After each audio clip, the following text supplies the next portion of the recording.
Hello, everyone. It's Wednesday, June the 15th. Are Harry and Meghan's deals falling short of expectations? I think they're all drying up. Thank you all so much for watching, for subscribing, and for your comments. I think as far back as the wedding, that the Queen knew that this was going to be a troubled marriage, that things were not going to go smoothly, and she must have been expecting, if not exactly what happened, then at least some bumpy roads along the way. So let's go back.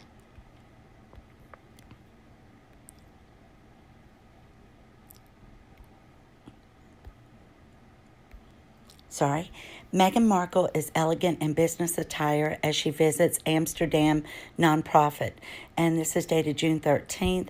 And it was talking about Meghan coaching young students on entrepreneurship with Project Fearless. When they were over at the Invictus Games in the Netherlands, she worked with some Dutch children or students. Meghan joined the organization's first entrepreneurship course as a guest coach to listen to the students' sustainable business pitches and offer feedback. The Duchess visit was a brilliant way to celebrate the impact Project Fearless made over the last 3 years, introducing the girls to an accessible role model who is making a difference and using her voice. Well, first of all, I'm not sure that she's the best role model. Second of all, how accessible can she really be when it's a one-time visit and she does this just once? And that's usually the way most of her projects go. She starts something, but she doesn't really see it through to completion. Project Fearless founder Marita Miller said, and I'm skipping over a lot of this, and this is their motto, and says that they help rising social impact leaders build inclusive work cultures where everyone can flourish. So I guess this is a lot like work equity, diversity, equity, and inclusion, and women's empowerment. So Fearless Project is global learning community for workplace diversity, equity, and inclusion. We have a bold vision of the world where every human being lives a full and purposeful life with dignity and agency regardless of social identity or expression. We work toward this by offering diversity and inclusion courses, coaching, and a built-in community that is intersectional, accessible, fun, and just as passionate and committed as you. Doesn't that seem like a lot of woke word salad? So there's diversity training pretty much anywhere you go these days. And what is it about theirs that is different? Why do we have to talk about workplace equity and all of that? These are all employment laws that companies have to follow anyway. Maybe I'm wrong. I don't know. Let me know what you think. We partner with international organizations and have a clear social mission and demonstrated commitment to transformation over the long term. Our team evaluates each potential partner rigorously in order to ensure their values are aligned with ours. So what do you guys think about her doing that? Was that just a opportunity while they were over at Invictus and to get some more Netflix minutes on camera? So, Archetypes, that was, we were told back in March that this would be June, that this would be releasing. So, we still haven't seen or heard anything, so I'm just wondering. And this was written by Elle back on March the 24th, and it said that they'll dissect the labels that hold Black women back. On Thursday, Spotify and Archwell Audio, the Duke and Duchess of Sussex Audio, first production company, announced Archetypes. It was supposed to debut this summer, according to this. Previously, it was said that it would be in June. The Express says Meghan and Harry caught in Netflix mess after master plan ruined by Palisades. So I'm just wondering when we'll see something from Spotify. Meghan Markle and Prince Harry reunited with senior members of the royal family for the first time since Brexit during the Queen's Platinum Jubilee weekend.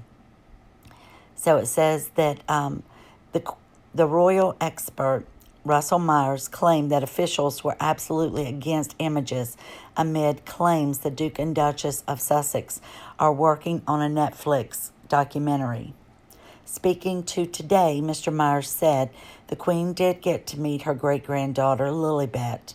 There are no official photographies being placed, but the reports were that Harry and Meghan did want their friend, Masan Harriman, and he's the one who took the picture of them remotely in Montecito when she was saying that she was pregnant with Lilibet, and also supposedly the photographer that took the picture of Lilibet that was released. Her friend, Masan Harriman, to come and have a picture with the Queen. So it seems as though she did bring him along, or at least have it set up. And it said, are they still rumored doing this fly-on-the-wall documentary with Netflix? It's all getting quite messy. So we were told, and it's been previously reported, that they only met with the Queen, and it was formally, and the amount of time was 15 minutes. And that one of the gifts that they gave her, as it's a tradition to give the Queen a gift when she comes to visit, when she went to Frogmore Cottage, they gave her a USB drive to put in the computer, and it was supposed to have a message from Harry and Meghan, and they were congratulating the Queen on her Platinum Jubilee, and so forth. And that's all we know about it, and don't know whether or not the Queen has seen it or if they thought it would be played to other family members. But it seems as though they didn't want to heal any rifts and weren't willing to go and apologize to anyone to reach out, that they were acted as if everybody should be reaching out to them to come visit them, knowing that everybody had a million other engagements that they were going to be busy with. But Harry and Meghan were invited to several engagements, but they only went to one. Will anyone watch Harry and Meghan Markle's Netflix docuseries? So what do you guys think? Is anybody going to be watching that? I don't think that there's any chance that it will take off. I just think it's going to be bad because it's so contrived. She's not a natural person. She always has this image that she wants to protect and that she wants to portray a certain narrative to people, but it doesn't come off as genuine, and I think we can all see through it. It doesn't seem to help them, but only hurt them. Prince Harry and Meghan's Netflix show is becoming a reality, and it's already been dubbed Keeping Up with the Sussexes. And this was published 27 days ago. Prince Harry and Meghan's Netflix show set to happen according to reports, and will show the couple's everyday home life. Although Meghan Markle's animated series Pearl was ditched by Netflix before it even began production, it's clear that the relationship has far from soured between the Sussexes and the streaming giant. So I guess this was the last thing they were left with.